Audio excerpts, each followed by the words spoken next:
अस्सलाम वालेकुम। 1830 में इसी शहर में दुनिया का पहला पिज़्ज़ा होटल खुला था जिसका नाम एंटीका पिज़्ज़ेरिया पोर्ट अल्बा था। इस दौरान इटली की गलियों में हर जगह पर पिज़्ज़ा फ़रोख्त होना शुरू हो चुका था, लेकिन मॉडर्न पिज़्ज़ा जो हम आज खाते हैं इसकी कहानी थोड़ी मुख्तलिफ है। इसकी कहानी भी इटली के शहर नेपल्स में मिलती है। 1899 में इस शहर में एक शेफ़ रहता था। इसको कहा गया कि इटली की मलका मार्गेटा नेपल्स आ रही है और ये इसके लिए पिज़्ज़ा बनाई।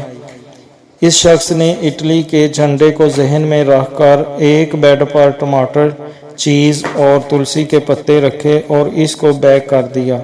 इस शख्स ने इस पिज़्ज़ा का नाम मलका के नाम पर रखा, यानी पिज़्ज़ा मार्गेटा। मलका को ये पिज़्ज़ा बहुत पसंद आया और मॉडर्न पिज़्ज़ा दरअसल यही से शुरू हुआ था। ठीक है।